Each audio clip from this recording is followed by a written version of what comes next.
Well, I think to call the building a grandstand is perhaps not quite right. It's accommodating the public that we are getting to our course now in more lavish surroundings and better viewing areas.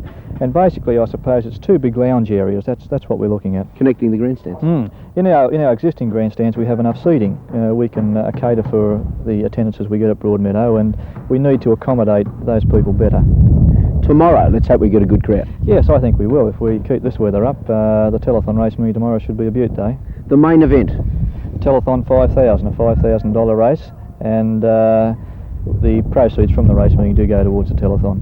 So you can expect good fools and, as you say, good crowd. We've got a good 8 race program, and I think it'll be a good meeting, yes.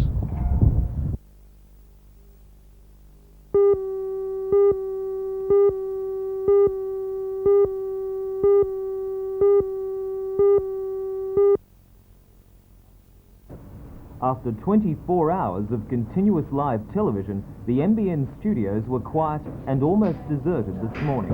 With the exception of cleaning staff, just about everybody was at home catching up on some much-needed sleep.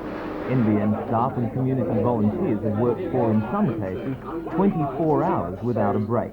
The result was some fine television moments, like Christine, the deaf and dumb singer who touched the hearts of late-night viewers. The 24th and final hour of telethon was the most exciting, with the prospect of donations breaking the $1.5 million mark. The final total was better than anyone expected.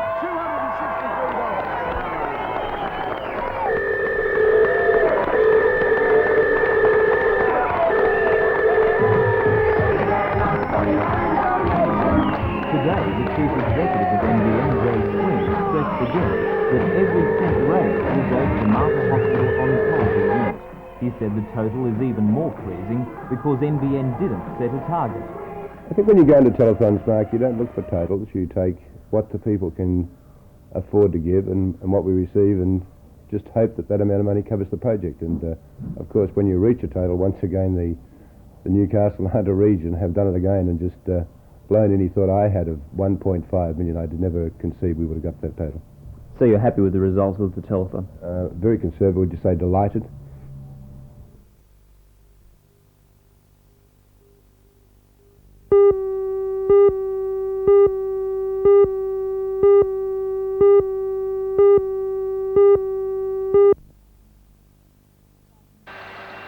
By combining forces, the two companies beat 10 other tenderers to win contracts for work on the Stewart Highway worth about $14.2 million. The composite contract involves the construction of 77 kilometres of roadway and 3 bridges. The General Manager of G. Hawkins & Son Proprietary Limited, Mr Bruce Dunn. We're very pleased. We've been waiting for some little time to find out that we had won the contract, and it just goes to show what two Newcastle companies can do when they pool their expertise. Was the bidding close? Oh, very close. About $100,000 in the 11 million.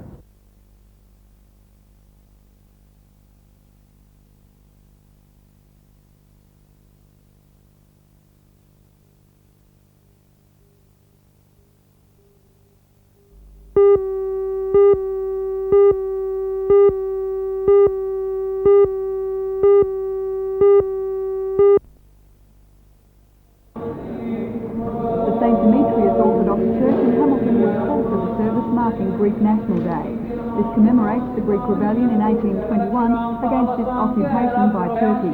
Although this really took place 164 years ago today, celebrations were held yesterday to coincide with the weekend. After the service, those who died in the revolution were remembered. Representatives of the Greek community and the federal member for Newcastle, Mr Alan Morris, laid wreaths. In the evening, celebrations for Greek National Day continued. At the Greek Centre at Hamilton, with traditional dancing performed by some of the younger members of the Greek community.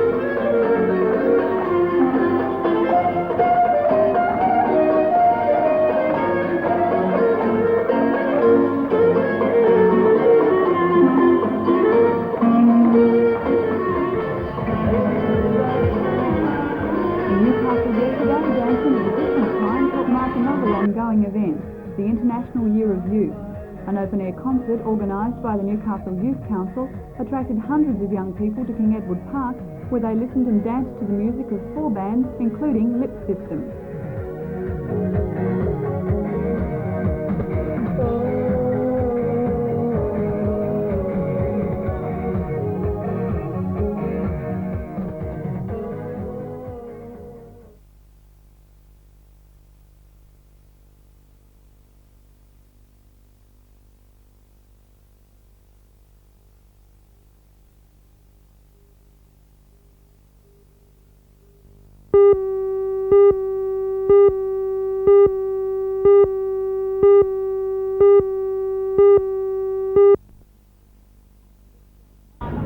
In yesterday's matches, Waratah defeated Central 30-16 in the reserve grade and even more convincingly in the third grade, with a final score of Waratah 82 to Central 6. But the winning streak didn't last to the first grade pre-season match, where Central Charlestown defeated Waratah 24-19. In a defensive game, good performances were put in by Steve Kerry for Central and Glenn Randall for Waratah. Central now plays Toronto in the first competition game the weekend after Easter at Toronto. Former Newcastle swimmer Mark Scully won this year's swimming race across Lake Macquarie. Scully, who is now with the Freshwater Club, took 45 minutes and 6 seconds to complete the gruelling 4-kilometre swim from Coal Point to Belmont. Only 49 seconds behind him was the first female competitor, Donna Proctor from the Hunter Swimming Club. Third was Paul Tonks from Nobby in 48 minutes and 9 seconds. Out of 148 starters, only 3 failed to complete the distance. And in motorcycle racing, a big crowd turned out to support Telethon 85 at round 2 of the King of the Hunter Motorcycle Series at the Cameron Park course at West Wallsend yesterday. Even the most ardent followers declared the solo final outstanding, with an amazing performance from current series leader Mark Stormont of Wagga. He started at the back from the mandatory 20 metres and rode brilliantly to catch the field, then almost led before falling. Wallsend rider Stephen Davies took first place from current champion Chris Watson, while another local rider Neil Ashman also fell heavily during the final. Aided by a front row grid draw, current sidecars King of the Hunter Mark Eaton won his final. Jeff Lawrence made amends for bad luck in the first round to place second, with Ron Sosha in third place.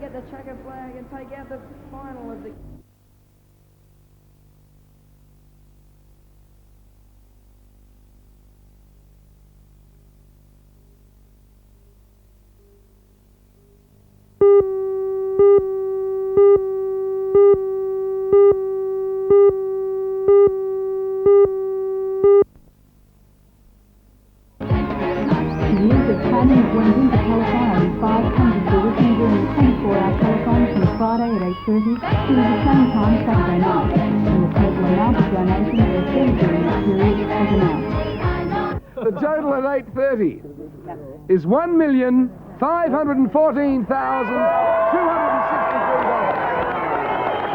The build-up to that grand total was packed with fun and first-class entertainment, provided by local and international artists and visiting celebrities.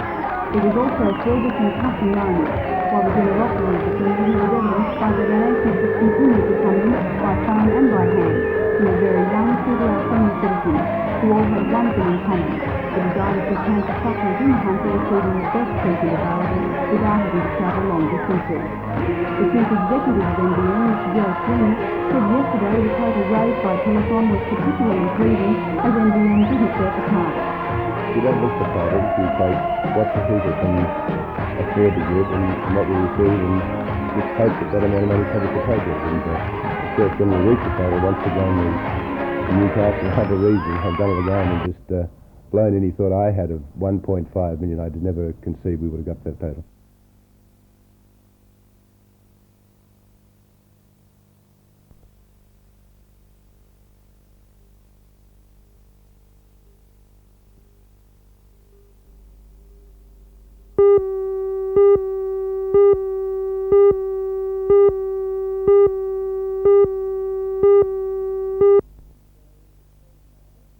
Raised so far The regional chairman in excess for the of Red Cross in the Hunter, 17,000. Mr. Vince Sinclair, Now, said the $17,000 raised yesterday was disappointing. There's He said even though donations are slightly up on last year's figures, any increase was easily accounted for by the record number of collectors who conducted the door knock appeal.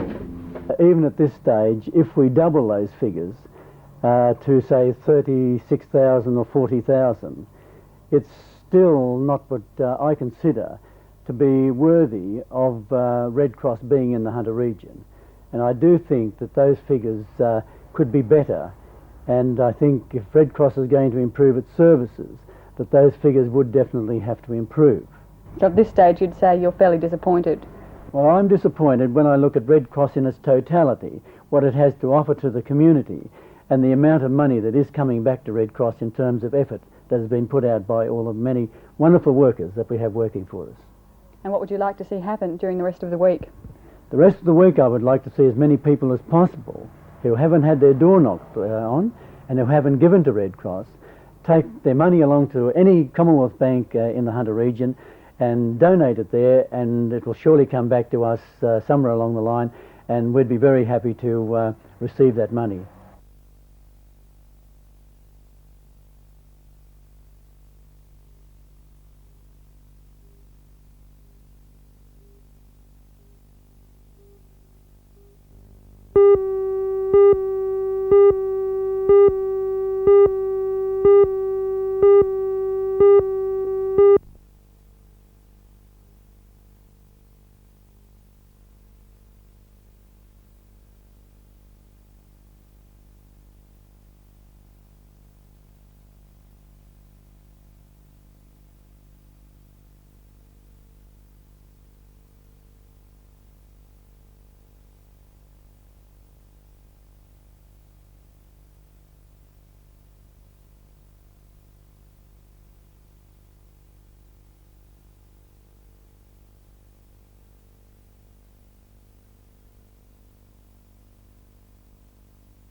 These official replicas of the Scottish and English crown jewels are worth just a fraction of $1 billion original. And all the details, the crown, the scepter, were all there to give compositions of the items still used in royal ceremonies. But the oldest and perhaps most beautiful item on display is the Scottish crown, as noted anthropologist and structuralist Dr. Michael MacDonald of the Scottish crown. Well, that, of course, is the oldest of the pieces we have here. In fact, it's the second oldest crown in the world, second only to Hungary. But, of course, Cromwell broke up, melted down all the English crown jewels, so they only date from 1660 when they had to be remade. In Scotland, we hid them so successfully from Cromwell that they were missing, in fact, till 1818. But the other significance is that since we lost our sovereignty to England in 1707, the monarch today can touch the Scottish crown, but must never actually wear it.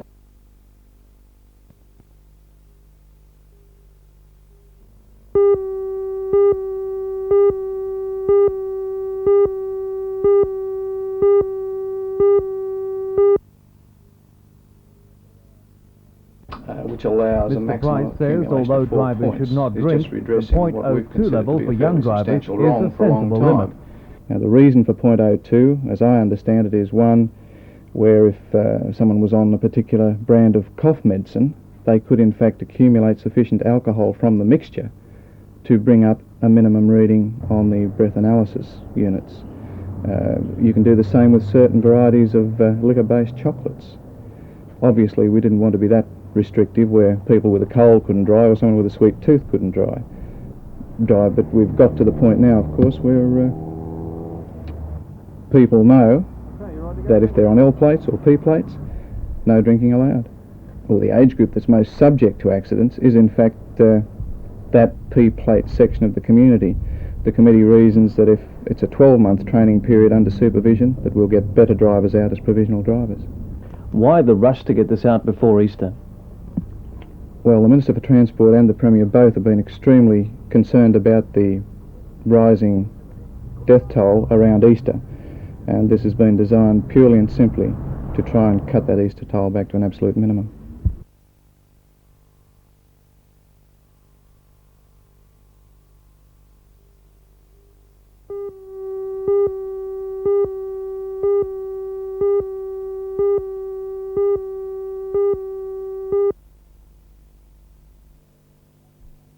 The accident happened about 200 metres off the shore of Ventura, a coastal town 2 hours' drive north of Los Angeles. A group of 12 were on board when a freak wave capsized the 9-metre motorboat. Radio 2NX spoke with an eyewitness.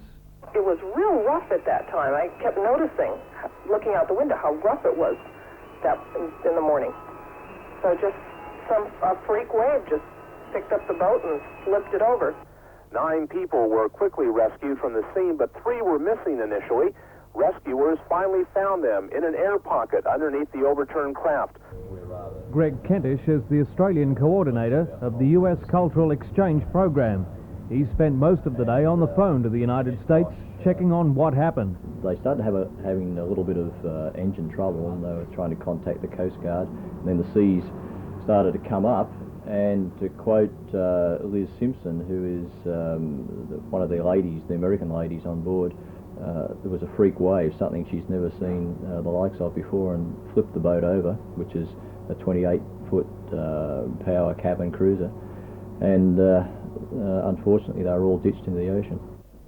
2 weeks ago, the team was practicing at the Howsat Indoor Sports Centre at Newcastle. Daryl's father, David, is the group leader, who spoke enthusiastically about the tour prior to leaving. His son died at 3 o'clock our time after being in a coma. His wife, Annette, and second son, Alan, are both on the critical list, as is 39-year-old Brenda Kerr, also of Newcastle. However, the others in hospital should be released sometime tonight.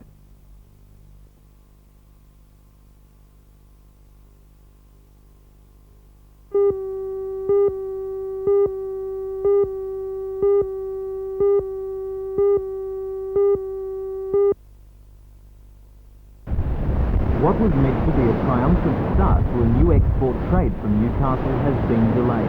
The Hunter River waits 5 kilometres off the port, hid by the Marine Engineers ban until tomorrow morning. It is expected that the black ban will be replaced by yet another on the overall tomorrow, issue. this time this by the specific merchant service case, guild. The Marine Engineers what are you going say to it is part of a concerted campaign to end the use of what they call dangerous rough buckets, registered under flags of convenience. This is being exploited by the cutthroat multinational shipping companies.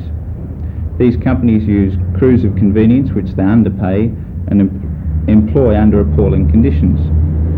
They use substandard ships as a rule, which are not up to either Japanese or Australian safety standards, and whether or not a ship is originally up to those standards, these standards are generally not maintained.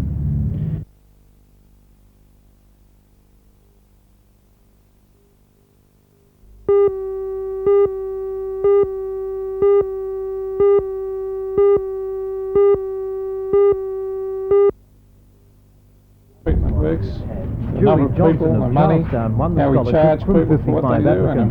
The president of the Water Board, Mr. Alan McLaughlin, presented Julie with a cheque for $3,950, which will meet her education costs. Well, I'm doing a maths degree, but I will major in computer science, which means that as I go on further through my degree, I work more with the computer side of the university. I believe that the scholarship also involves some work with the Hunter District Water Board during vacation. Yes, it does. I'm looking forward to that a lot because it'll help me to apply the skills that I will learn while I'm at university, so that it will help me with my study in that respect, because I'll know what the applications are. And of course the money must come in handy for all sorts of things. A lot of things. It helps a lot.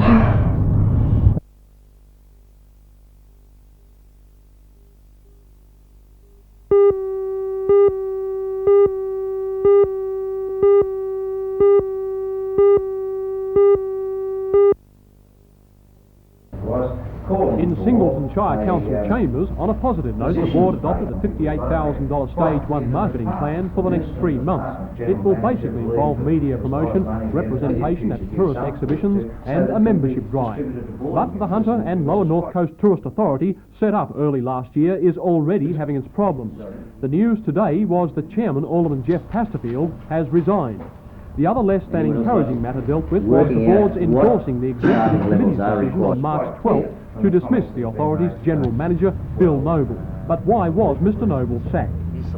The board doesn't want to make a lot of comment about that, but I think it's suffice to say that there was widespread dissatisfaction with the way the authority was going and the inability to get on with the job that we were appointed to do. And Mr Noble had to accept some of that responsibility. Well, has his dismissal got anything to do with Alderman Jeff Pasterfield handing in his resignation today to the board? The board very much regretted that Alderman Pasterfield has submitted his resignation.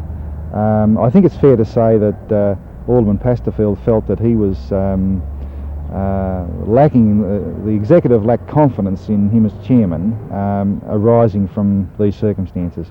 So I think it is regrettable, but the two matters are probably linked. Would it be fair to describe the authority's first 12 months as disastrous?